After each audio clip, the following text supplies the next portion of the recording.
ओम श्री परमात्मने नमः।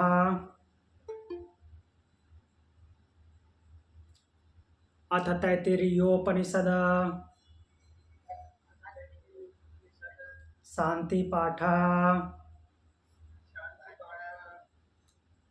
ओम सहना भवतु सहनौ भुनक्तु सह वीर्यं करवावहै तेजस्विनावधीतमस्तु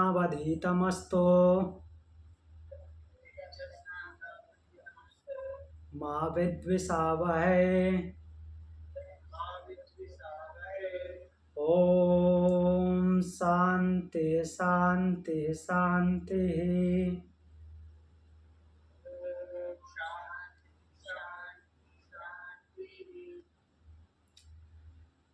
चलिए तैत्तिरीय उपनिषद भृगुवल्ली नवम अनुवाक पे चलते हैं। अष्टम अनुवाक तक हमने देखा था। तो षष्ठ अनुवाक तक तो जो भृगु ऋषि हैं वो पता लगा रहे थे कि ब्रह्म क्या है। ब्रह्म की अनुभूति के लिए तप कर रहे थे। तो हो गया। उसके बाद अन्न का हम वर्णन देख रहे हैं। सातवें अनुवाक से अन्न की प्रतिष्ठा चल रही है। नवम अनुवाक में भी वही चलेगी। अन्न को आगे बढ़ाते हुए अब बताएंगे कि अन्न के साथ और क्या हो रहा है। मीन्स अन्न क्यों आधार है, इसकी बात कर रहे हैं। उसको आधार माना गया और उसी को ब्रह्म माना गया है। तो नवम अनुवाक का मंत्र पढ़ते हैं। अन्नम बहुकुर्वीता तद्व्रतम पृथ्वी वा अन्नम आकाशो अन्नादः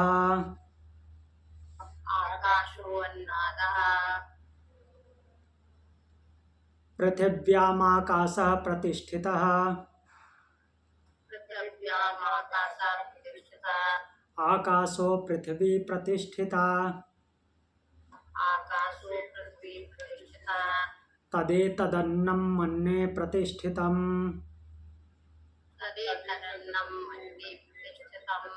स य एतदन्नं मन्ये प्रतिष्ठितं वेद प्रतिष्ठति।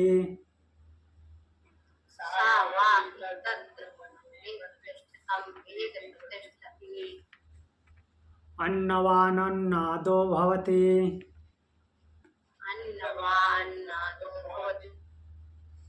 महान् भवति प्रजया पशुभिर् ब्रह्मवर्चसेन महान् कीर्त्या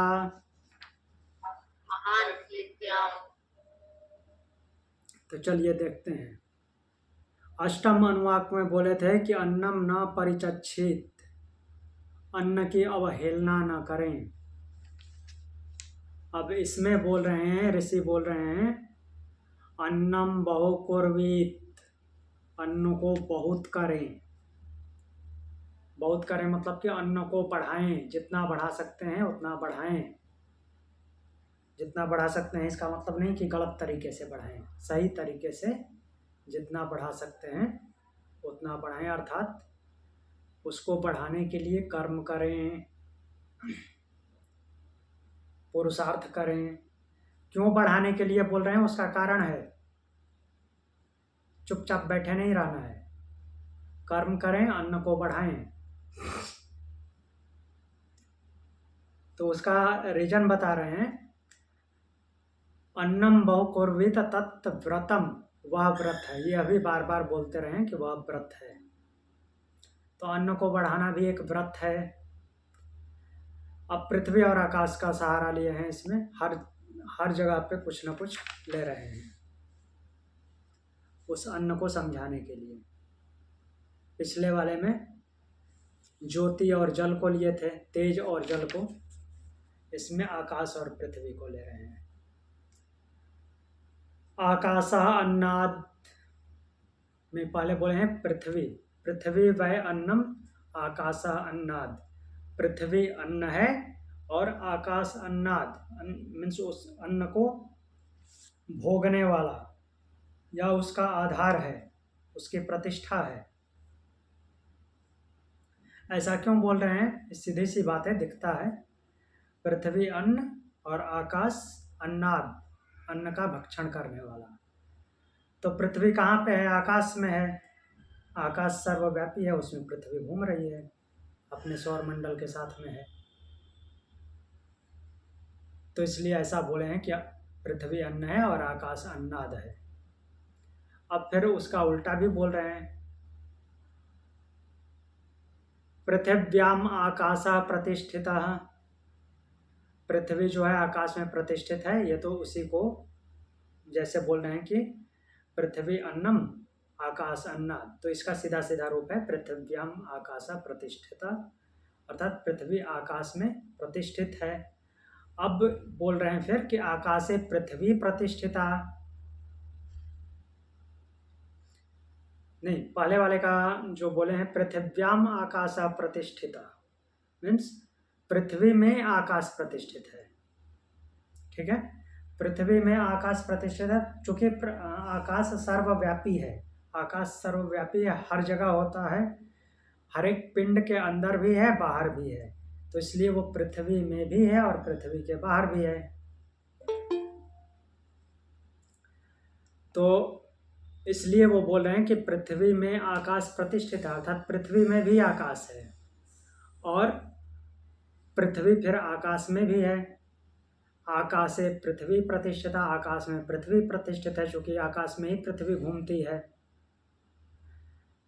तो इस प्रकार से उसका वर्णन करके ये बताते हैं कि दोनों एक दूसरे में प्रतिष्ठित हैं। वैसे ही अन्न अन्नाद में प्रतिष्ठित है। तत् एतत् अन्ने अन्नम प्रतिष्ठितम। अन्न अन्न में ही प्रतिष्ठित है। जैसे पृथ्वी आकाश में आकाश पृथ्वी में है और पृथ्वी आकाश में है, वैसे ही अन्न अन्न में प्रतिष्ठित है। अर्थात अन्न भोज्य भी है और अन्न भोक्ता भी है। यह अन्ने अन्नम प्रतिष्ठितम, जो साधक अन्न ही अन्न में प्रतिष्ठित है ऐसा जान लेता है, एतत् वेद, ऐसा जान लेता है, तो क्या हो जाता है?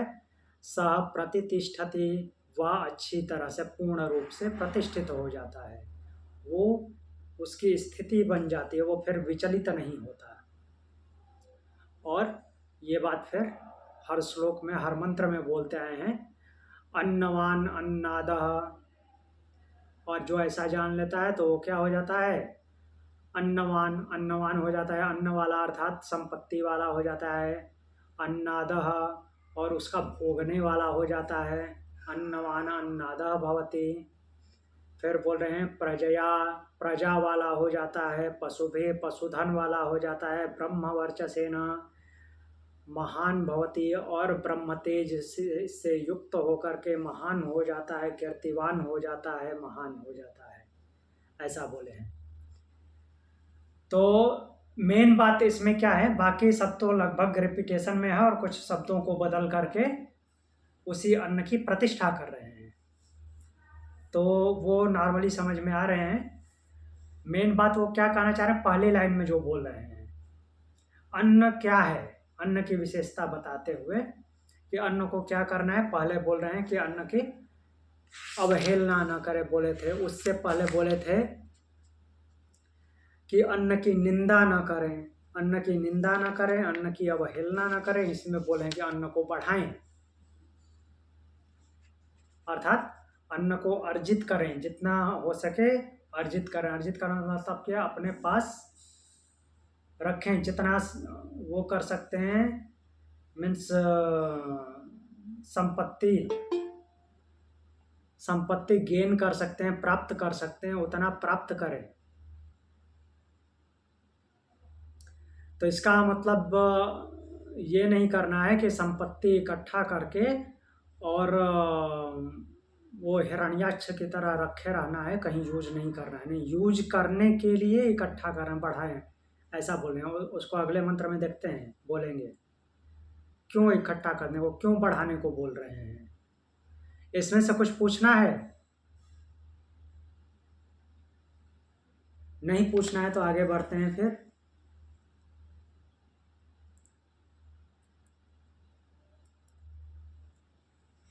10वां अनुवाक। 9वां अनुवाक में एक ही मंत्र था, 10वां अनुवाक में आगे बढ़ते हैं। न कंचन वसतौ प्रत्याचक्षित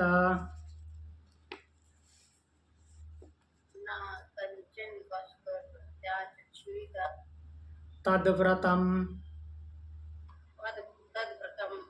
तस्माद्यया कया च विधया पावनं प्राप्नुयात्।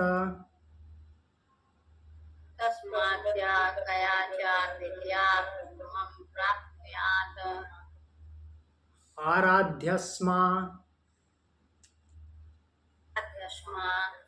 अन्नमित्याचक्षते एतद्वै मुखतो अन्नं राद्धं मुखतो अस्मा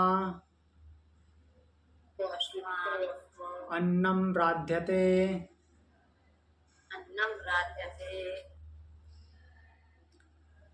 एतद्वै मध्यतो अन्नं राद्धं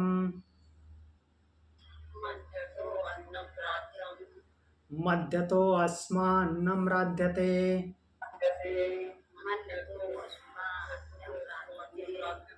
एतद्वा अन्ततो अन्नं राद्धं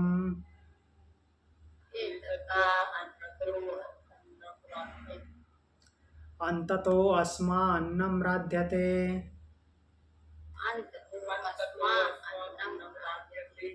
या एवं वेद।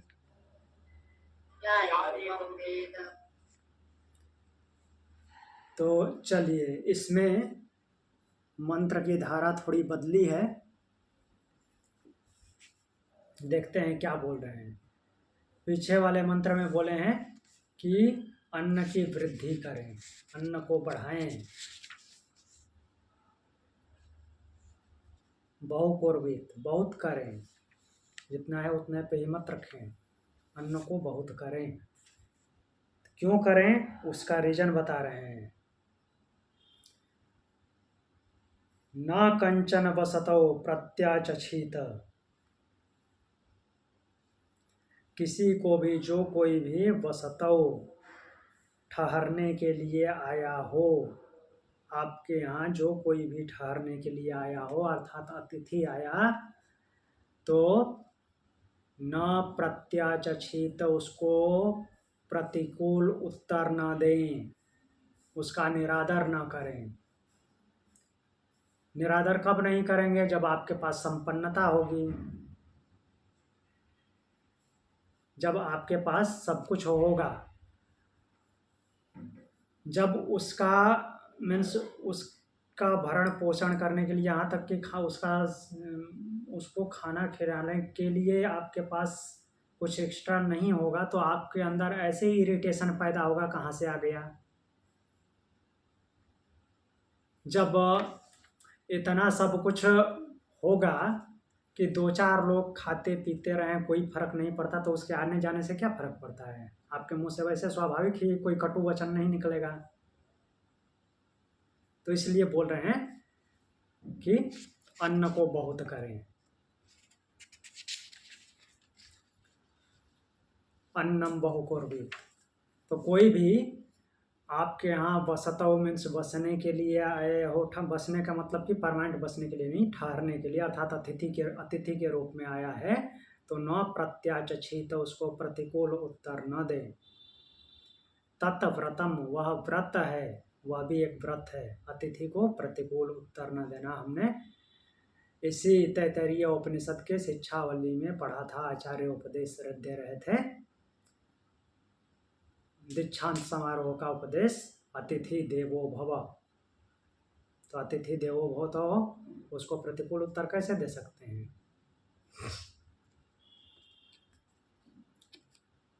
तो यह व्रत है। तस्मात्, इसलिए यया कया च विधया बहु अन्नम प्राप्नुयात्। यहाँ पे देखिए सीधे सीधे बोल रहे हैं मंत्र में, यया कया च विधया, जिस किसी प्रकार से, जिस किसी भी विधि से हो सके, जिस किसी भी प्रकार से मतलब कि सीधे सीधे कर्म करके, चोरी करके नहीं। बहु अन्नम प्राप्नुयात्, बहुत सारा अन्न प्राप्त करें। यया कया च विधया मीन्स आप जिस फील्ड में आप काम करते हैं उसमें जितनी लगन से काम हो सके उतना करके बहुत सारा अन्न प्राप्त करें, बहुत सारा धन इकट्ठा करें। किसके लिए? इसी के लिए, इन्हीं सब कामों के लिए। कोई अतिथि आ जाए तो उसको प्रतिकूल उत्तर न दें, ना देना पड़े, इस बात के लिए, अर्थात उसका भरण पोषण कर सकें। कुछ किसी को कुछ ज़रूरत हो, ज़रूरतमंद है आ गया और आप समर्थ हैं, आपके यहाँ से कुछ तो उसका थोड़ा बहुत जाने से कोई फर्क नहीं पड़ता, तो ऐसा करना चाहिए। अगर किसी को सहायता चाहिए तो आपके पास रहेगा तभी करेंगे, नहीं तो कैसे कर पाएंगे। जैसे वो मूवीज़ के डायलॉग होते हैं, उनमें एक वो शराबी मूवी का डायलॉग है, मुझे याद आया। अमिताभ बच्चन बोलता है, वो बोलते हैं कि समुंदर से एक बाल्टी पानी निकालो या डालो, क्या फ़र्क पड़ता है, जो शादी के लिए पैसे देने होते हैं। तो अपने मुनीम जी से बोलते हैं। तो वैसे ही है कि धन होना चाहिए, इन्हीं सब कामों के लिए होना चाहिए कि किसी को प्रतिकूल उत्तर देने की नौबत ना आए। जितनी सहायता कर सके कीजिए। फिर बोल रहे हैं कि अस्मै अन्नम आराधे इति आचक्षते। अस्मै, इससे किससे? जो घर पे अतिथि आया है, इससे। अन्नम आराधि इति आचक्षते, अन्न तैयार है अर्थात भोजन तैयार है, आपको जो चाहिए वो तैयार है, ऐसा आप कहना चाहिए। क्योंकि अन्न शब्द से लेके चल रहे हैं, तो इसलिए उसका सीधे सीधे अर्थ भोजन ले रहे हैं। तो अतिथि जो आया है उसको जो चाहिए वो तैयार है, ऐसा कहना चाहिए।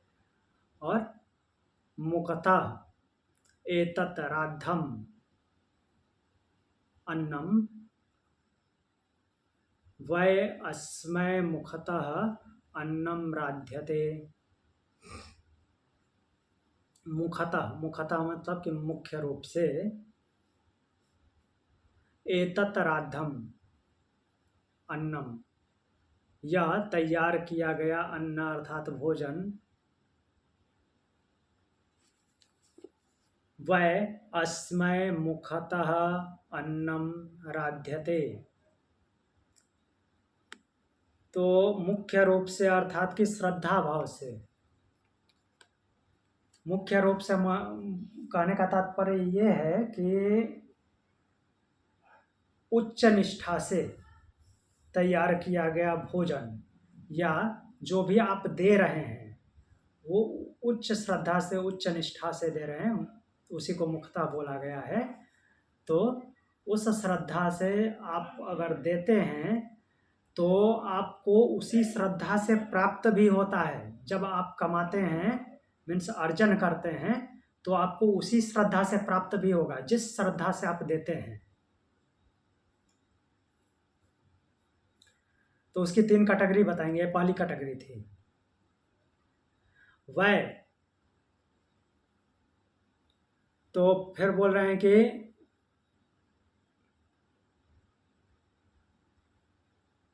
हाँ, वो पहले बोले हैं कि मुखतः राद्धम अन्नम वै अस्मै मुखतः अन्नम राध्यते। अगर उच्च श्रद्धा से आपने तैयार किया है तो उसका परिणाम भी आपको उच्च श्रद्धा वाला ही प्राप्त होगा, अर्थात वैसे ही आपके पास अन्न आएगा भी। और मध्यम श्रद्धा का है,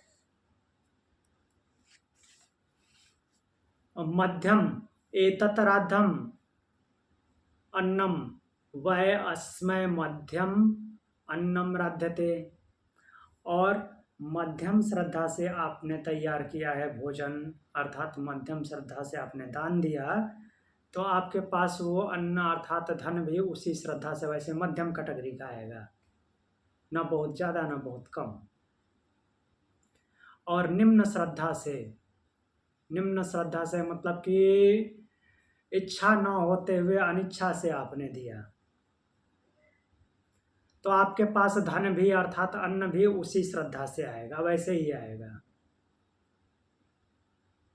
बहुत थोड़ा आएगा या नहीं आएगा, जैसी आपकी श्रद्धा होगी, जैसी आपकी अंतर भावना होगी।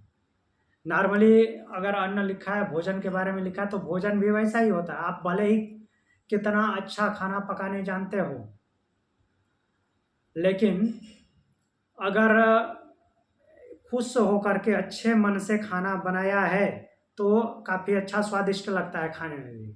खाने वाला जानता नहीं है, फिर भी अगर आपने अच्छे से खाना बनाया है तो भोजन अच्छा लगेगा।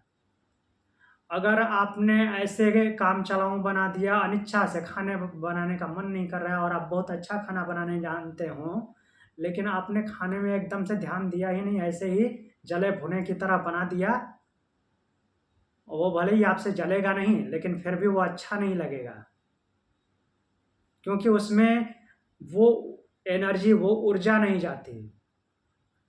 आप भले ही अच्छा नहीं बनाना जानते, लेकिन आपकी ऊर्जा उसमें सकारात्मक है, पॉजिटिव एनर्जी है, तो पॉजिटिव भाव देगा, वो अच्छा लगेगा। अगर नेगेटिव एनर्जी, नकारात्मक ऊर्जा के साथ बनाया है तो वैसा ही लगेगा वो। तो उसी रूप में ये भी समझा रहे हैं कि मुख्य वृत्ति से दान दिया है आपने या फिर भोजन कराया है तो आपको अन्न भी वैसा ही प्राप्त होगा। मध्यम वृत्ति से भोजन कराया है तो आपको अन्न वैसा प्राप्त होगा। और फिर बोल रहे हैं कि अंततः जो निकृष्ट भाव से आपने भोजन कराया तो आपको अन्न भी निकृष्ट भाव का ही प्राप्त होगा। इस तरह से अन्न की विशेषता बताते हैं। वै अस्मै अंततः अन्नम राध्यते, वैसा ही निकृष्ट श्रेणी का अन्न मिलता है। या एवं वेद, जो इस रहस्य को जानता है, तो बोल रहे हैं कि या एवं वेद, जो इस रहस्य को जानता है वह इसको समझता है। कहने का भाव ये है, तो जो भी अतिथि आता है, कहने का तात्पर्य ये है इस मंत्र का कि जो भी अतिथि आता है आपके यहाँ पे ठहरने के लिए आता है, उसको निरादर न करें, प्रतिकूल उत्तर न दें, न प्रत्याचक्षित। और पिछले मंत्र में इसी के लिए वो बोले हैं कि इसलिए बहुत धन करें, अर्थात संपत्ति कमाएं, प्रॉपर्टी, संपत्ति को अर्जित करें। तो इन सब कामों के लिए अर्थात लोक कल्याण के लिए ऐसा करें। ऐसा नहीं करना है कि अपने पास भरा पड़ा हुआ है और कोई ज़रूरतमंद आया तो उसको भगा दिया, तो फिर ऐसा करने का कोई यूज नहीं। फिर आप क्या हो गए, एक प्रकार से जो यम है हमारा, यम और नियम में, तो यम के अनुसार आप तो परिग्रह करने वाले हो गए, धन संचय करने वाले, उसका यूज करने वाले नहीं, धन इकट्ठा करके रख लिया। और दूसरा, उसका यूज नहीं किया, मीन्स संचय किस लिए किया है कि ज़रूरत पड़ने पे उसका वो काम आ सके। ज़रूरत पड़ने पे अपने काम में लगाया नहीं, तो एक प्रकार से आप स्तेय कर रहे हैं, अस्तेय का उल्टा स्तेय कर रहे हैं, आपने चोरी की, जहाँ लगना चाहिए वहाँ लगाया नहीं।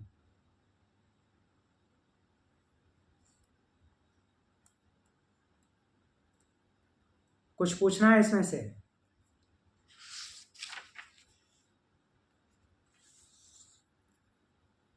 नहीं पूछना है तो आगे बढ़ते हैं, चलिए देखते हैं अगला मंत्र।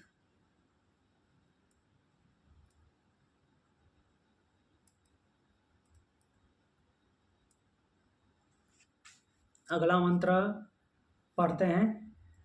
क्षेम इति वाचि, अनम्यूट कर लीजिए।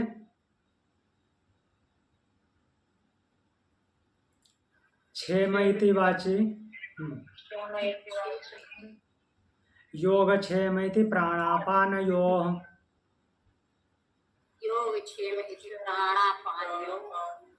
कर्मेति हस्तयोः गतरिति पादयोः विमुक्तिरिति पायौ इति मानुषे समाज्ञा अथ दैवेः तृप्तिरिति वृष्टौ बलमिति विद्युति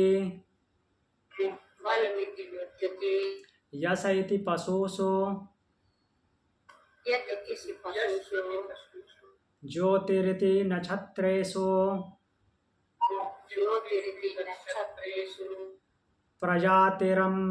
प्रजातिरमृतम् आनंद इत्युपस्थे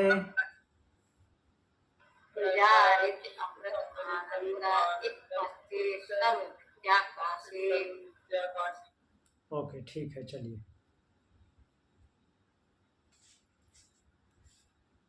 तो यहाँ पे बोल रहे हैं क्षेम इति वाचि। क्षेम मतलब कि रक्षा करना। क्षेम का अर्थ होता है रक्षा करना। तो आपकी रक्षा के लिए, अर्थात हमारी रक्षा के लिए उस परमात्मा ने क्या दी है? वाणी दी है। वाणी व्यवहार के लिए यूज होती है मुख्य रूप से। तो इस वाणी के माध्यम से आप अपनी रक्षा कर सकते हैं। कहीं संकट में पड़े तो ये वाणी को इस तरह से उपयोग कीजिए कि आपकी रक्षा हो जाए। वाणी से ही रक्षा होती है। उसी वाणी का गलत उपयोग कर देंगे तो रक्षा की जगह पे कुछ और हो जाएगा, आपकी पिटाई हो जाएगी। तो वाचि क्षेम इति, जो वाणी है वो रक्षा शक्ति है जीवात्मा में, और वाणी के रूप में वह परमात्मा ही है। अर्थात परमात्मा वाणी के रूप में रक्षा करता है, क्षेम है। फिर प्राणापानयो योगक्षेम इति, प्राण और अपान को क्या बोल रहे हैं? योगक्षेम। योग मतलब कि जो प्राप्त नहीं हुआ उसको प्राप्त करना, क्षेम मतलब जो प्राप्त हो गया उसकी रक्षा करना। जो आपके पास है उसकी रक्षा करना क्षेम है, और जो नहीं है उसको प्राप्त करना वो योग है। तो उसका माध्यम किसको बनाए हैं? प्राण और अपान को।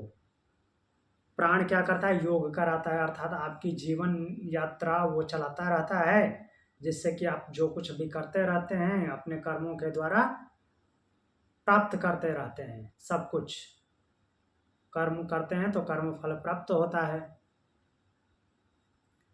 तो इसलिए प्राण को योग की जगह पे रखे हैं। अपान, अपान जो है उस अपान की शक्ति क्या है, नीचे खींचने की, अर्थात उसको ग्रहण करने की, संग्रह करने की, संग्रह करने की शक्ति अपान के पास है, तो इसलिए उसको क्षेम से जोड़े हैं, अर्थात वो उसकी रक्षा करता है। तो इन दोनों शक्तियों के रूप में प्राण और अपान को रखे हैं। हस्तयो, और वह प्राण और अपान, ये सब सारे भाव किसके माध्यम से समझना है कि वो सब कुछ परमात्मा ही है। वाणी के रूप में वो परमात्मा है, रक्षा शक्ति है। प्राण और अपान के रूप में, प्राण के रूप में अर्जन करता है और अपान के रूप में उसको सुरक्षित रखता है। हस्तयो कर्म इति, और हाथ से क्या करता है, कर्म करता है। हाथ में कर्म करने की शक्ति जो है उसी की है। पादयो गति, और पैरों में गति करने की शक्ति, अर्थात चलन गमन करने की शक्ति जो है उसकी है। पायो विमुक्ति, तो जो पायो अर्थात गुदा मार्ग है, एनस, उससे क्या करता है, विमुक्ति, जो भी वेस्ट अब बच गया है शरीर में उसको निष्कासित कर देता है। तो उस पायो से अर्थात गुदा मार्ग में उसके मल त्याग करने की शक्ति के रूप में वही है। इति मानुषी समाज्ञा, यह क्या थी, मानुषी समाज्ञा थी। इस तरह से मनुष्य के माध्यम से उसकी उपासना थी, किसकी, ब्रह्म की।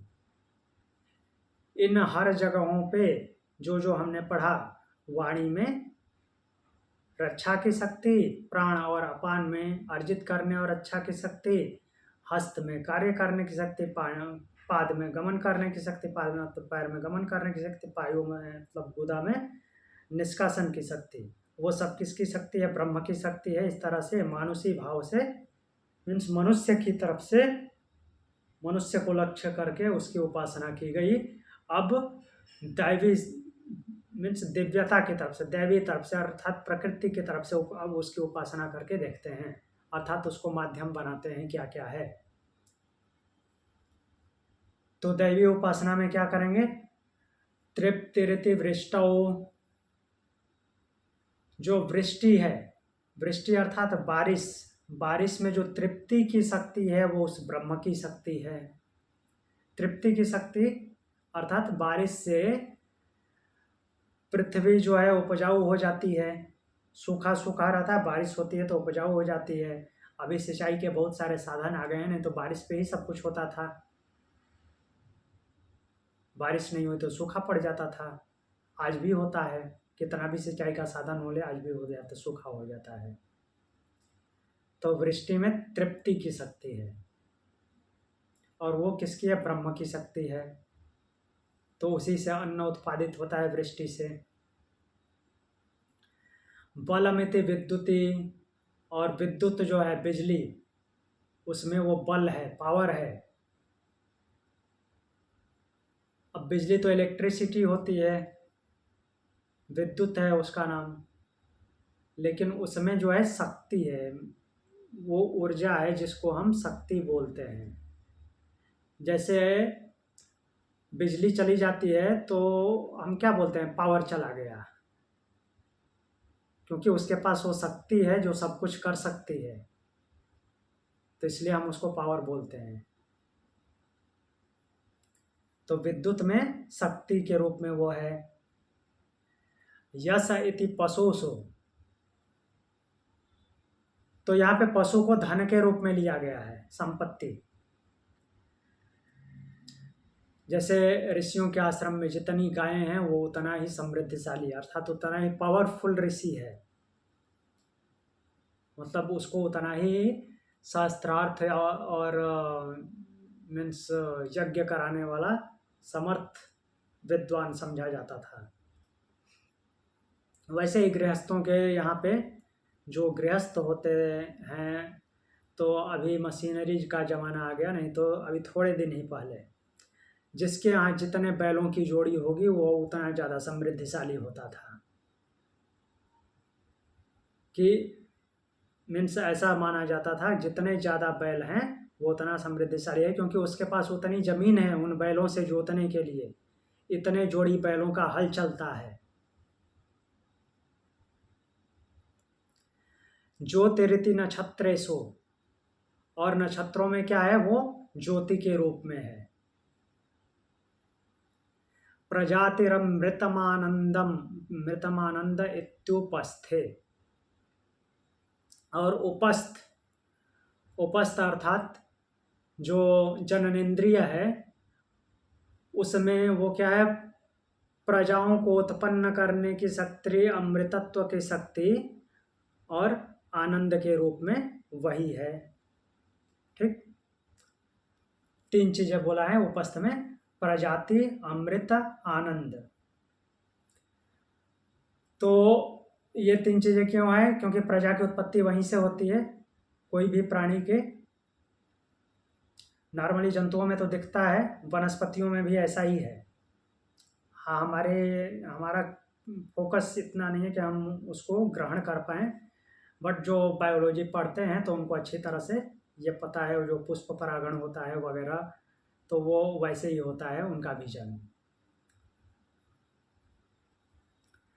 तो प्रजा को उत्पन्न करने की शक्ति, अमृतत्व की शक्ति और आनंद। अमृतत्व और आनंद इसको समझना है, ये सीधे सीधे चलते हैं आयुर्वेद में। तो आयुर्वेद सप्त धातुओं की बात करता है, रस, रक्त, मांस, मेद, अस्थि, मज्जा, शुक्र। तो रस, रक्त, मांस, मेद, इस स्टेप वाइज जो है पुष्टि होती जाती है। पहले खाना खाया, उसका रस बना, रस से रक्त बना, रक्त से फिर मांस का डेवलपमेंट होता है, और मांस से मेद, चर्बी, फैट बनती है, और मेद से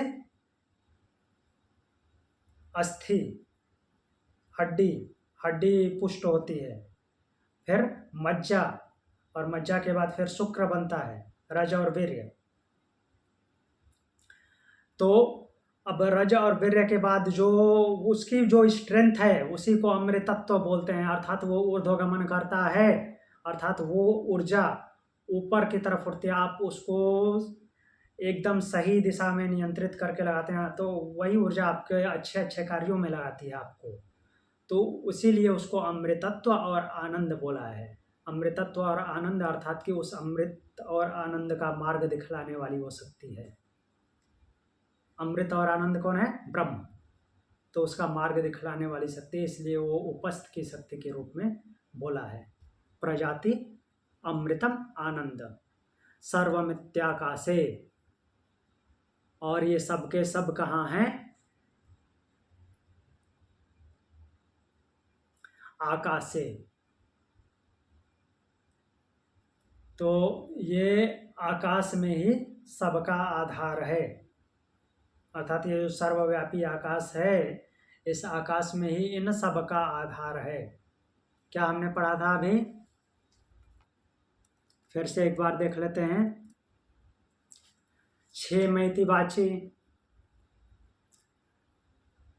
वो ब्रह्म जो है वाणी के रूप में क्षेम अर्थात रक्षा करने वाला है। योग 6 मैति प्राणापानो, प्राण और अपान के योग में वो रूप में वो संग्रह कराता है और उसकी रक्षा भी करता है।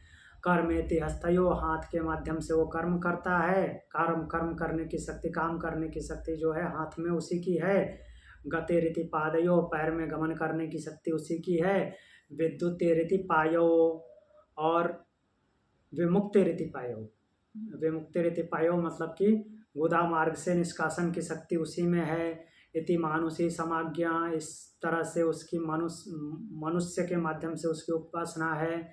अथ दैवी, अब दैवी उपासना देखते हैं। तृप्तिरिति वृष्टो, वृष्टि के माध्यम से वो ही तृप्त करता है, उससे अन्न की उत्पत्ति होती है, वृष्टि करता है। तो बलमिति विद्युति, विद्युत में उस जो है उसकी शक्ति है जिससे सारे कार्य होते हैं। यश इति पशु, पशुषो,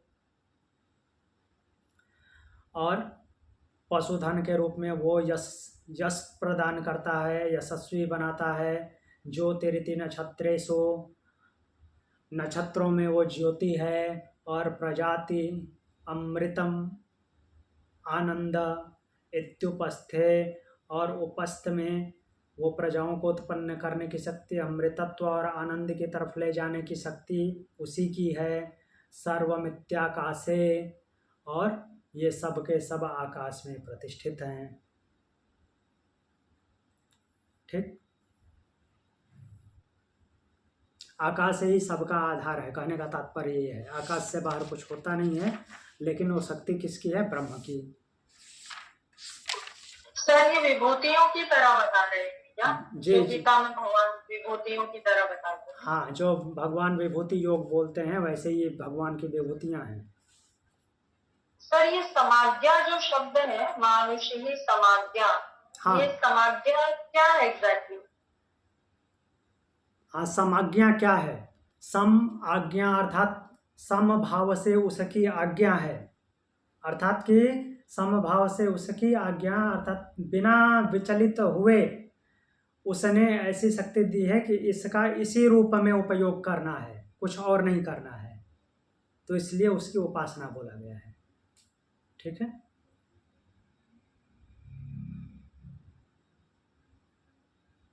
समान भाव में उसकी आज्ञा, अर्थात जैसे हाथ से, हाथ क्या है? कर्म करने के लिए, काम करने के लिए है, तो काम करने के लिए यूज होगा। वाणी जो अच्छा, है, इस हाँ तरह से। हाँ, वाणी का यूज अपने रक्षा में करना है, रक्षा में करना है, कुछ और उटपटांग काम में नहीं करना है। और मतलब धर्म की एग्जैक्टली समझ के साथ उपयोग करना वो समाज्ञा है। हाँ जी, इसीलिए उसको हम उपासना का एक्सप्लेनेशन में जी, आध्यात्मिक उपासना में। हाँ। अच्छा,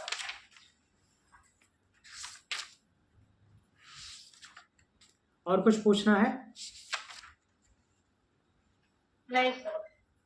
ठीक, तो अगला मंत्र देखते हैं।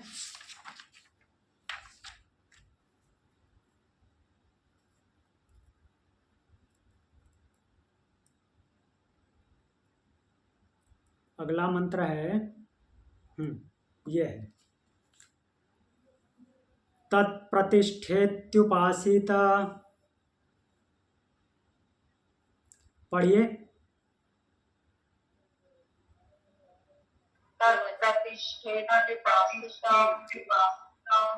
प्रतिष्ठावान भवति तन्मः इत्युपासित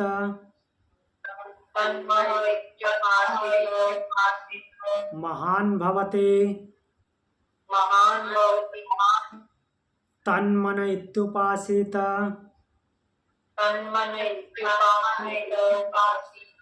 मानवान् भवति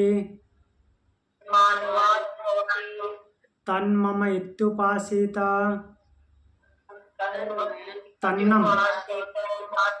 तन्नम इत्युपासित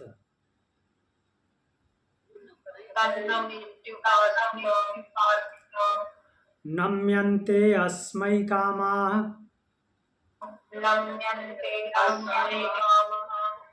तद्ब्रह्मेत्युपासित ब्रह्मवान् भवति तद्ब्रह्मणः परिमर इत्युपासित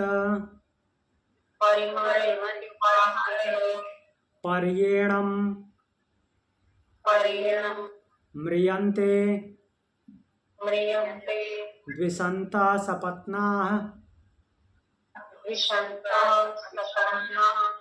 पर्ये अप्रिया भ्रातृव्याः।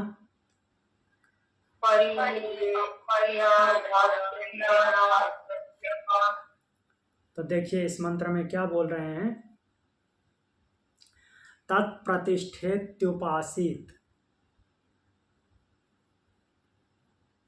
तत् वह जो है, किसके लिए आया है? ब्रह्म के लिए। प्रतिष्ठा, वही जो है प्रतिष्ठा है सबकी, सबका आधार है।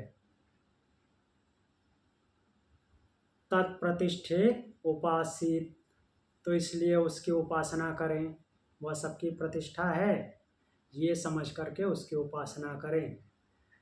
तन्महा इत्युपासित,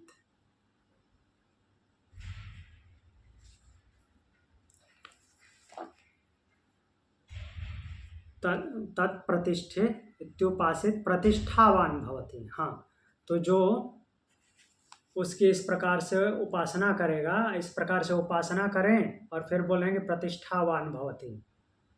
अगर ऐसी उपासना करता है तो वो साधक प्रतिष्ठित हो जाता है। तो वही सबकी प्रतिष्ठा है, ऐसा जान करके जो साधक उसकी उपासना करता है वो स्वयं भी प्रतिष्ठित हो जाता है, अर्थात विचलित नहीं होता। तत् महा इति, वह क्या है? महा, महान मीन्स, महा मीन्स महान है, उससे बड़ा कोई नहीं है। महा शब्द बार बार उसी के लिए आया है, ब्रह्म के लिए। वह महान है, उससे बड़ा कोई नहीं है। इति, ऐसा जान करके उपासित, उपासना करें तो क्या होगा? महान भवति।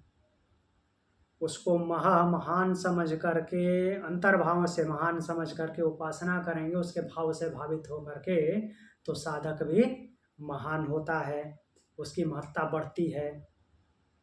तत् मनः इति उपासित, अगर उसको मन के रूप में समझ करके उपासना करेंगे कि मन में भी वही है, तो मन ठीक ठीक रास्ते पे चलेगा। तो जब मन मान करके, मन समझ करके इस प्रकार उसकी उपासना करेंगे तो मानवान भवति। मानवान माने साधक क्या हो जाता है? मननशील हो जाता है, चिंतनशील हो जाता है। मीन्स अच्छी अच्छी चीज़ें खोज करता है, मनन चिंतन के द्वारा मननशील हो जाता है। और आगे क्या बोल रहे हैं?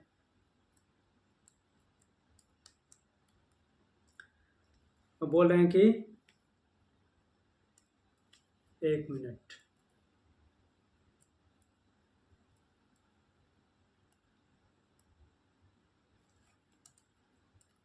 एक मिनट रुकिए।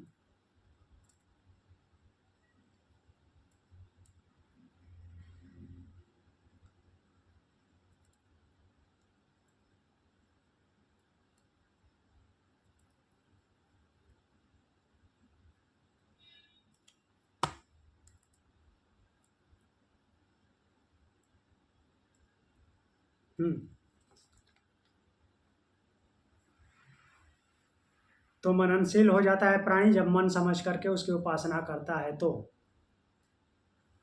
तत् नमः इति, और वह नमस्कार करने योग्य है, अर्थात नमन करने योग्य है।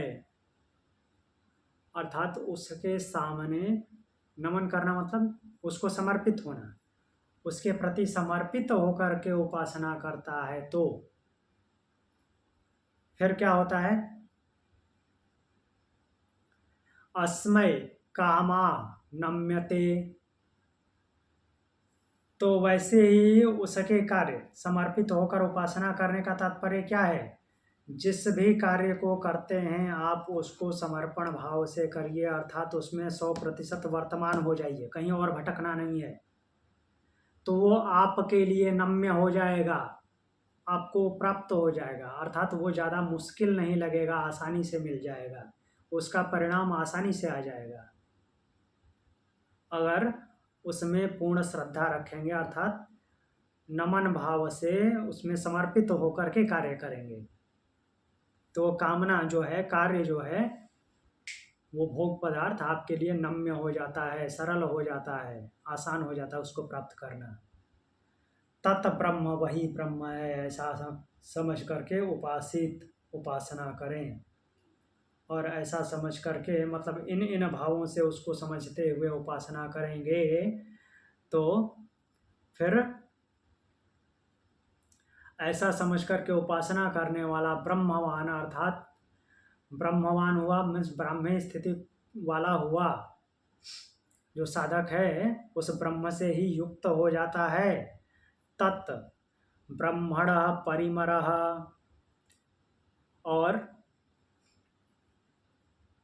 उस ब्रह्म के उपासक का क्या है कि परिमरः इति,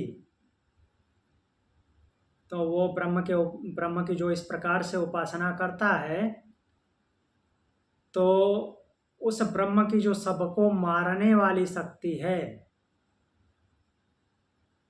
उसको मीन्स सबको मारने वाली शक्ति अर्थात संहारक शक्ति जो है वो क्या करती है कि उस ब्रह्म की उपासना करने से एनम परि, ऐसे उपासक के लिए द्विसंतः,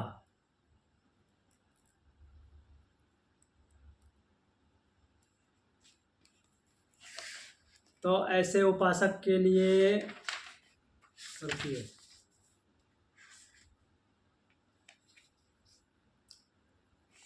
जो द्वेष रखने वाले लोग होते हैं, उस उपासक के प्रति जो द्वेष रखने वाले होते हैं,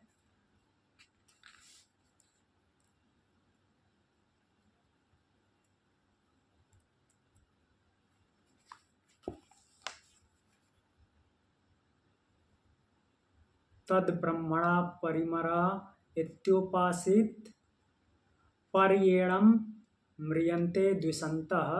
हाँ, तो ऐसे उपासक के लिए जो द्वेष रखने वाले होते हैं, सपत्ना या किसके शत्रु के लिए, उसके सारे शत्रु मर जाते हैं, मृत्यु को प्राप्त होते हैं। अर्थात उस कहने का तात्पर्य क्या है कि जो साधक ऐसा हो जाता है तो उसके प्रति द्वेष भाव रखने वाला कोई शत्रु नहीं बचता है, अर्थात ब्रह्म उसके शत्रुओं का विनाश कर देता है। कहने का तात्पर्य यह है कि वो कोई शरीरधारी को जान से आकर के वो मार देगा, ऐसी कोई बात नहीं है। इसको समझना ये है कि शत्रु भाव समाप्त कर देता है, वो उसका कोई शत्रु नहीं होता। अब यहाँ पे सपत्ना जो शब्द आया है, सपत्ना शत्रु के लिए आया है, द्वेष करने वाले शत्रु उसके मर जाते हैं। तो शत्रु के लिए अरि आना चाहिए, या और भी जो शब्द डायरेक्ट शत्रु शब्द आता है संस्कृत में भी, तो वो आना चाहिए। सपत्ना क्या है? सपत्ना मतलब कि साथ की पत्नी।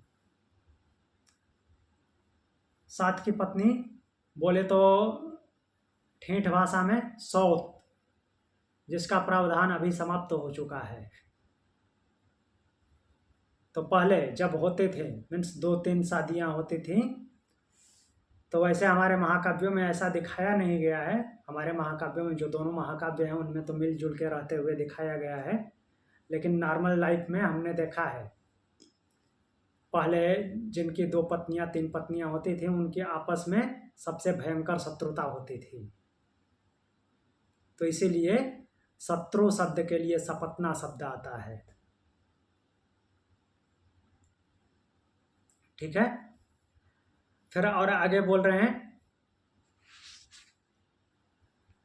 परिये अप्रिया भ्रातृव्या, और एक और शत्रु की बात कर रहे हैं। तो जो दूसरा शत्रु है वो क्या है? अप्रिया भ्रातृव्या, अप्रिय चाहने वाला भाई या भाई का पुत्र, भतीजा। तो यहाँ पे सारे भाई और भाई के पुत्रों की बात नहीं कर रहे हैं, जो सीधे सीधे लिखा है अप्रिया भ्रातृव्या, जो अप्रिय चाहने वाला भाई का पुत्र है, वैसा।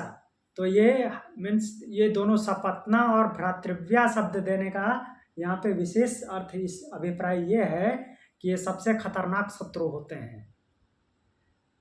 जो मीन्स दूसरे शत्रु होते हैं वो तो प्रत्यक्ष दिखते हैं, लेकिन ये उनसे घातक शत्रु होते हैं, जिनकी घातकता अर्थात जो परिणाम है वो दिखाई नहीं देता नॉर्मल रूप में, आसानी से, इतने आसानी से दिखाई नहीं देता, क्योंकि सपत्ना एक ही साथ एक ही घर में रहती है, लेकिन वो इतने षड्यंत्र बनाती रहती है कि उसका पता नहीं चलता, वो बाहर के शत्रु से भी ज़्यादा खतरनाक होती है।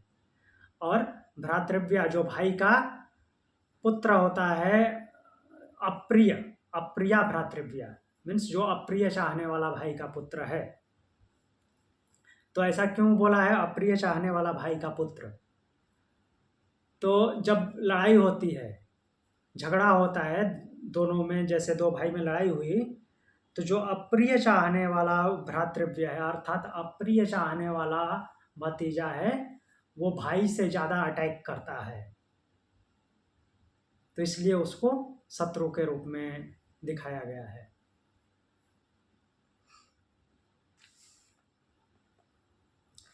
तो इसका एक बार फिर से अर्थ देखते हैं। एक्चुअली कुल मिलाकर के उसकी साधना की बात की गई है, ब्रह्म को किस किस रूप में प्रतिष्ठित करना है। तो तत्प्रतिष्ठित उपासिता, उसके ब्रह्म को, ब्रह्म ही सबका आधार है ऐसे मान करके उपासना करें तो वो भी प्रतिष्ठित हो जाता है, अर्थात वो बैलेंस रहता है, विचलित नहीं होता। तन्मय इत्युपासित महान भवति, अगर उसको महान समझ करके उपासना करता है तो वो भी महान हो जाता है। तन्मन इत्युपासित, और मन समझ के उसकी उपासना करता है तो मननशील हो जाता है। तन्नम इत्युपासित, हाँ तन्नम उत्त्यपा, इसको छोड़ दिया था क्या? अन्नम की बात की है यहाँ पे।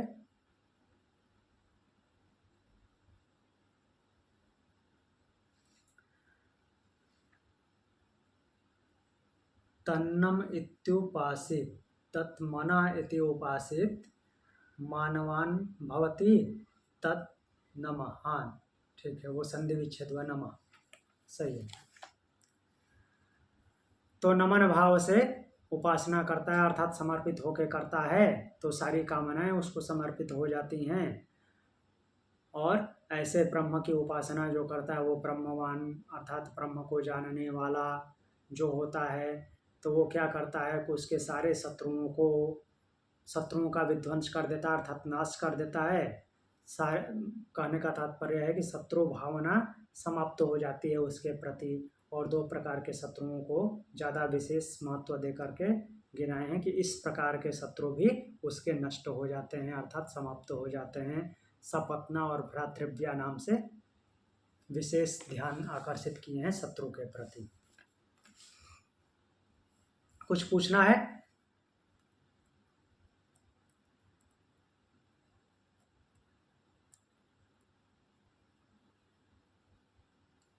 नहीं पूछना है तो आगे मंत्र देखते हैं। 2 मंत्र हैं, इसको पूर्ण कर लेते हैं। चलिए ये वाला मंत्र पढ़ते हैं। स यश्चायं पुरुषे यश्चासावादित्ये स एकः। स यशायं पुरुषे यशासावादित्ये स एकः। स य एवं वित्त स य एवं वित्त अस्मान् लोकात् प्रेत्य अस्मान् लोकात् प्रेत्य एतम् अन्नम् अयमात्मानम्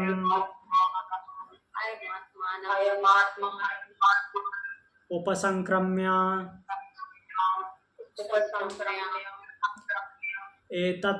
एतं प्राणम्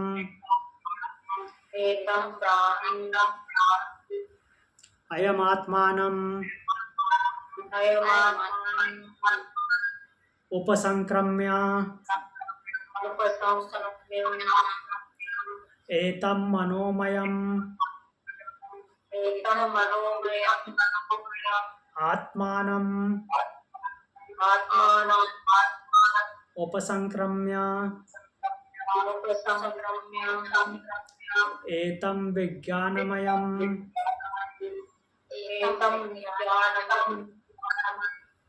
आत्मानम् उपसंक्रम्य एतम् आनंदमयम् आत्मानम् उपसंक्रम्य उपसंक्रम्य इमान् लोका इमान् लोकान् कामान्नि कामान् कामरूप्यनुसञ्चरन् कामरूप्यनुसञ्चरन् एतत्साम् गायन्नास्ते।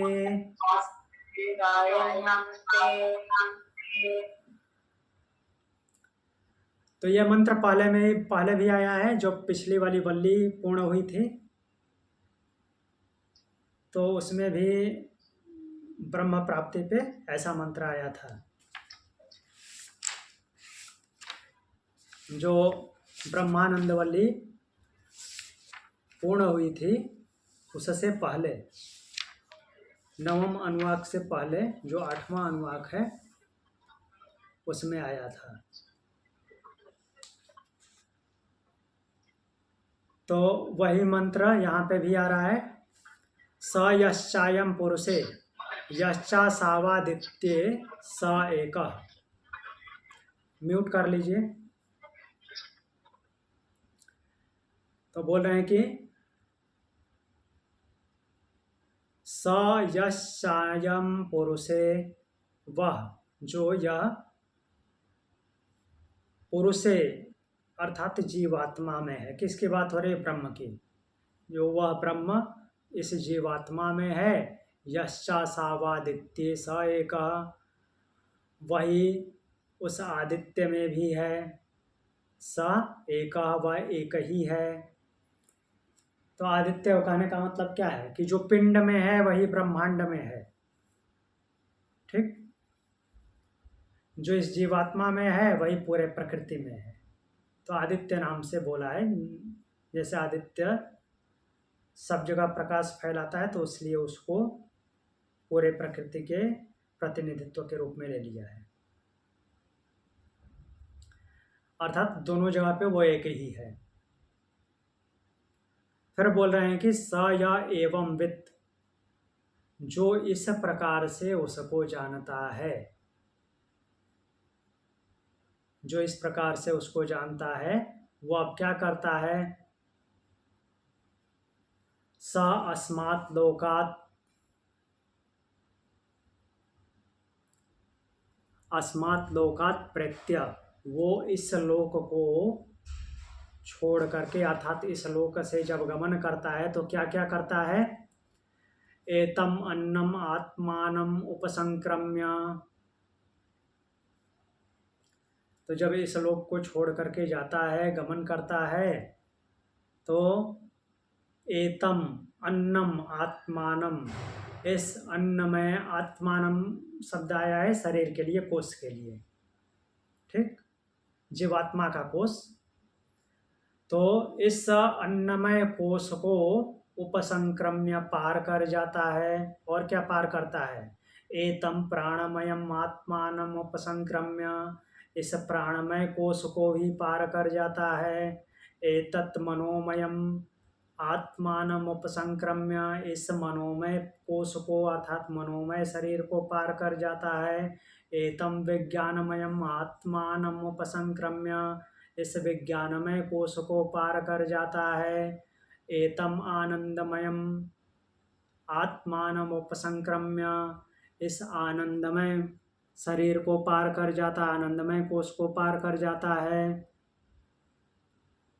और क्या होता है? इमान् लोकान् कामान्नि कामरूप्यनुसंचरन्। तो फिर क्या बोलते हैं कि कामान्नि कामरूपी, जितनी भी इच्छाएं कामनाएं हैं, वो सारी इच्छाएं और कामनाएं उसकी क्या हो जाती है? पूर्ण हो जाती है। अच्छा, अर्थात इच्छा अनुसार सारे भोगों को भोग लेता है, कामनाएं सारी पूर्ण हो जाती हैं, अर्थात अब उनसे वो विचलित नहीं होता। इमान् लोकान् अनुसंचरन् मीन्स इस लोक में विचरण करता हुआ कामनाओं और इच्छाओं से अब प्रभावित नहीं होता। एतत् सामगानम, और जब ऐसा हो जाता है तो अब वो क्या करता है? सामगान करता है।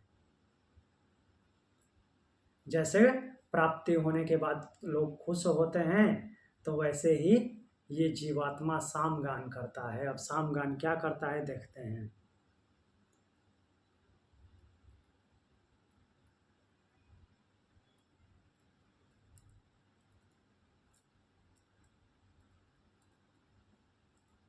हम्म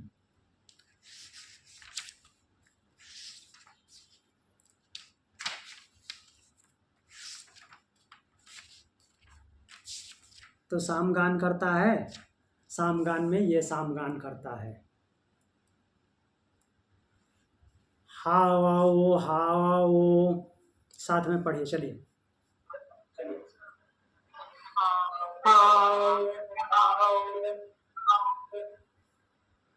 अहमन्नम अहमन्नम अहमन्नम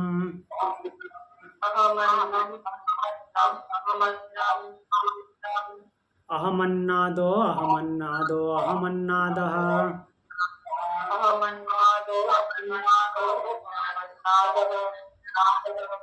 अहम श्लोककृतम अहम श्लोककृतम श्लोककृतम श्लोककृता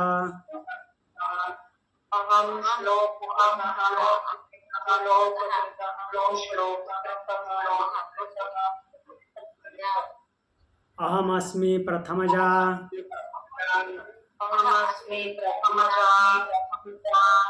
ऋतास्य पूर्वं देवेभ्यो अमृतस्य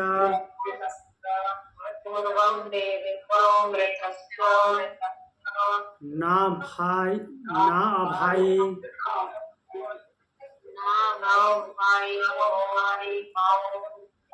यो मा ददाति स इदेव मा वाह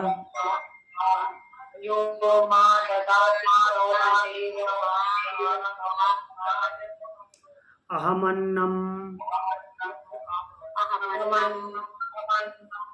अन्नम अदंता मा अदमे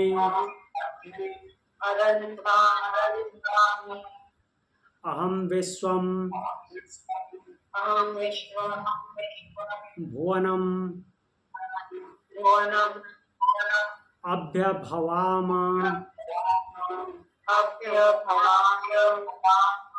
सुवर्ण ज्योतिः या एवं वेद इत्युपनिषत्।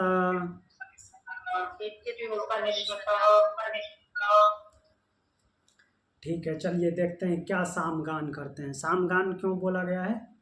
सामवेद में जैसे संगीत के बारे में दिया गया है, तो उसके नाम पे इसको सामगान बोला गया है। गाना गा रहा है अब जीवात्मा, आज की भाषा में बोले तो। हाउ हाउ हाउ मीन्स ये सरप्राइज है उसके लिए, एक तरह से लिरिक्स है। अहमन्नम अहमन्नम अहमन्नम, मैं ही अन्न हूँ, मैं ही अन्न हूँ, मैं ही अन्न हूँ, ऐसा बोल रहा है। फिर बोल रहे हैं अहमन्नादो अहमन्नादो अहमन्नादः, और मैं ही अन्न को भोग करने वाला हूँ, मैं ही भोगता हूँ, मैं ही भोगता हूँ। मैं ही अन्न हूँ, मैं ही अन्न को खाने वाला हूँ, दोनों मैं ही हूँ। अर्थात वो ब्रह्म स्वरूप हो गया है, इसलिए ऐसा बोल रहा है। अहम अन्नाद, तो मैं ही अन्न को भोगने वाला हूँ, भोगता हूँ।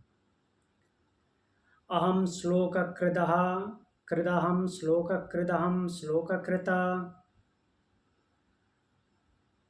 तो बोल रहे हैं कि यह प्रकृति में जो जो कुछ भी दो चीजें हैं उनका एक साथ कराना, श्लोक मतलब कि संयोग कराने वाला, मिलाने वाला मैं ही हूँ। जीवात्मा ऐसा बोल रहा है और हर चीज को 3 बार दोहरा रहा है। सबका संयोग कराने वाला मैं ही हूँ, मैं ही हूँ, मैं ही हूँ। अहम ऋतस्य, चूंकि वो प्रकृति से गुजरा हुआ है, तो यहाँ पे ऋत का मतलब ब्रह्म सीधा सीधा नहीं है। ऋत मतलब क्या होता है? परमानेंट सत्य, जो एब्सोल्यूट ट्रूथ है। तो ब्रह्म के लिए तो आता ही है, ब्रह्म के अलावा भी बहुत सारे जो हैं परमानेंट सत्य हैं, मतलब कि स्थायी सत्य हैं। जैसे प्रकृति का जो मूल रूप है वो भी रित है, अर्थात जब कुछ भी नहीं था तो वो था ना।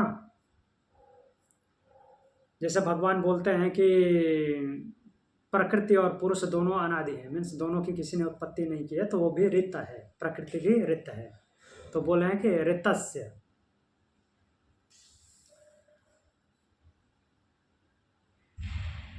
यहाँ पे आ रहा है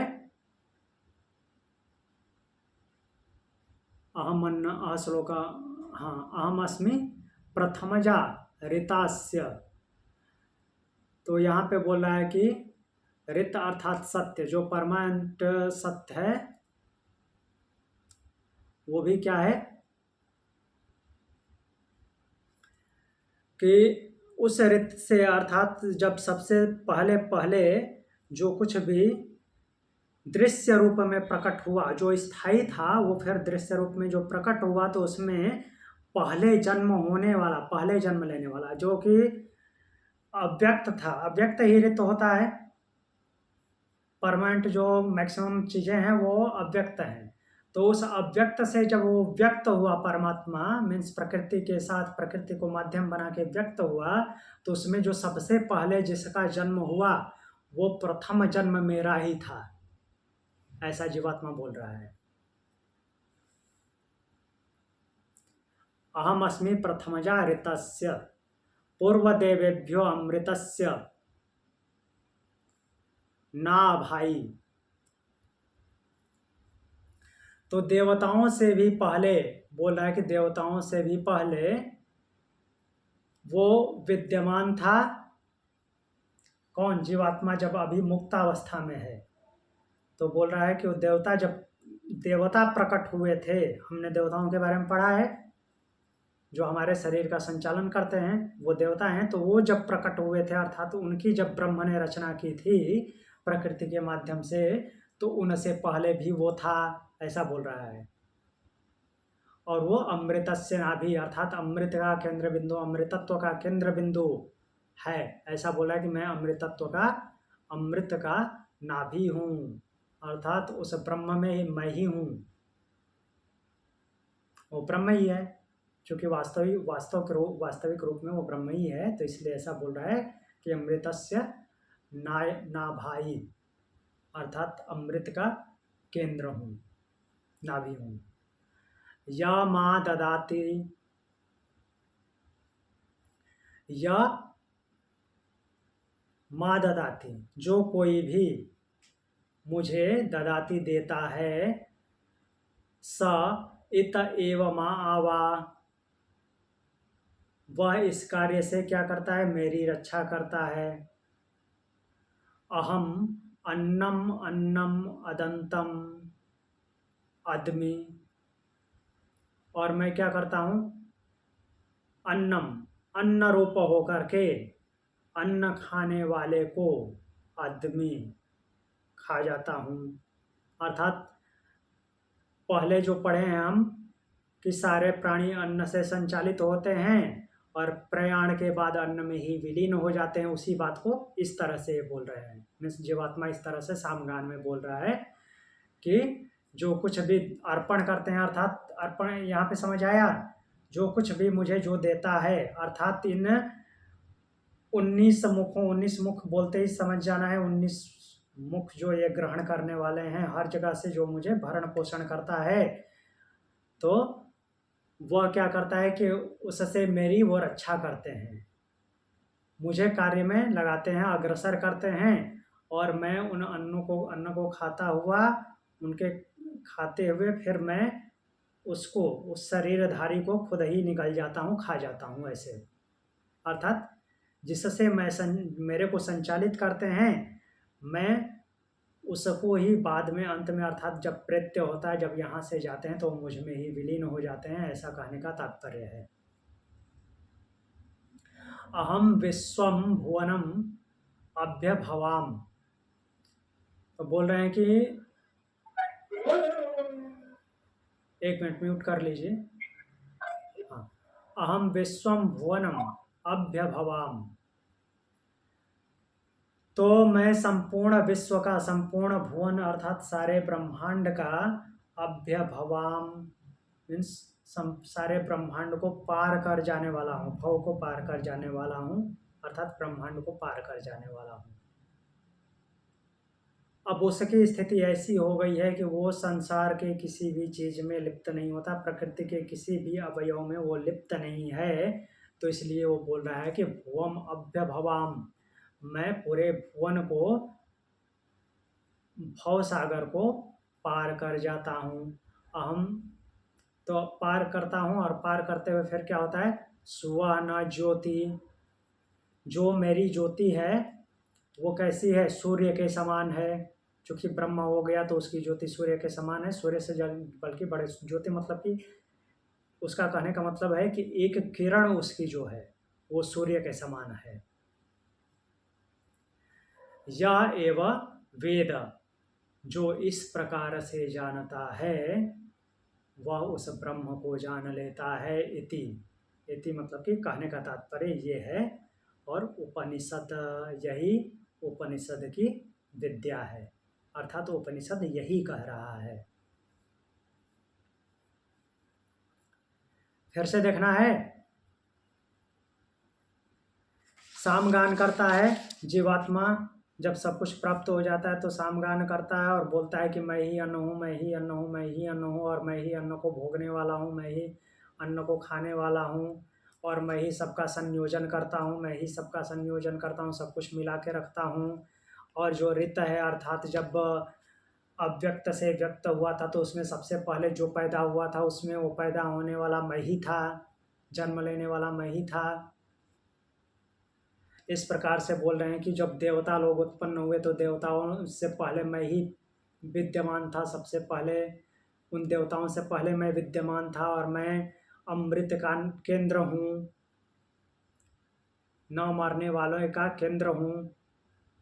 इस प्रकार से फिर बोलता है अन्न के परिप्रेक्ष्य में कि जो लोग मुझे देते हैं वो मेरे ही को पूर्ण करते हैं, मेरी रक्षा करते हैं, और मैं अन्न को खाता हूँ। और जब फिर यहाँ से प्रयाण होता है तो ये शरीरधारी जो है मुझ में ही समाहित हो जाता है, और मैं अन्न रूप हो करके, वो बोल रहा है कि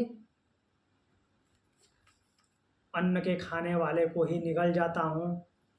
फिर बोल रहे हैं कि अहम विश्वस्य भुवनम अभ्यभवाम, मैं ये संपूर्ण भुवन को पार कर जाता हूँ, अर्थात ये मुझे अब प्रभावित नहीं करते, अब मैं इसमें लिप्त ही नहीं हूँ, मेरी एक ज्योति जो है वो सूर्य के समान है। इस प्रकार से जो जान लेता है, किसको जान लेता है, ब्रह्म को इस प्रकार से जान लेता है, वह उसको मीन्स उसकी अनुभूति कर लेता है। इति उपनिषद, ऐसी उपनिषद की ये ब्रह्म विद्या है। अब कुछ पूछना है तो पूछिए।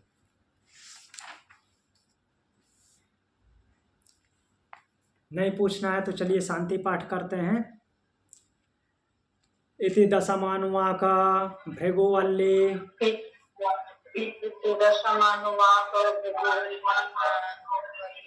इति कृष्ण यजुर्वेदीय तैतरीयोपनिषद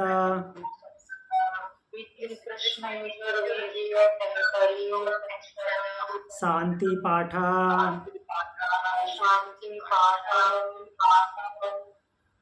ओम सन्नो मित्र संवरुणः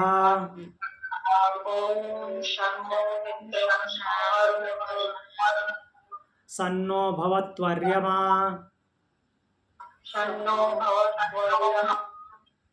सन्नो इंद्रो बृहस्पतिः सन्नो विष्णुरुक्रमः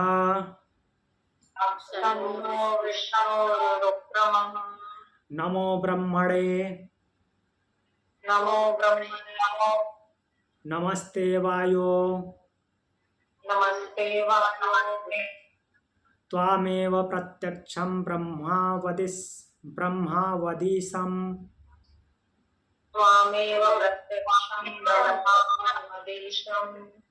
ऋतं वादिशं सत्यं वादिशं सत्यं वादिशं तन्मां मावीत तन्मां मावीत तद्वक्तारं मावीत तद्वक्तारं मावीत आविन्माम आविन्माम् आविद आविद्वक्तारम् आविद्वक्तारम्। ओम शांति शांति शांति। ओम शांति शांति शांति। तो इस मंत्र का अर्थ हमने पहले देखा था। इसमें क्या है कि मित्र, वरुण, अर्यमा, इंद्र, बृहस्पति और विष्णु रुक्रम अर्थात त्रिपद वाले 3 चरणों में नाप लेने वाले विष्णु, ब्रह्म और वायु, इनकी उपासना करते हुए ब्रह्म से ये बोलते हैं। अर्थात जब समापन हो रहा है तो शिष्य ब्रह्म से बोलता है कि आपने मेरी रक्षा की, मेरे वक्तार की अर्थात आचार्य की रक्षा की, मेरी रक्षा की, मेरे आचार्य की रक्षा की। इस तरह से त्रिविध शांति बोलता है। तो आज की कक्षा यहीं पे पूर्ण होती है। अब कल से हम श्वेताश्वेतर उपनिषद प्रारंभ करेंगे। प्रणाम। ओम शांति।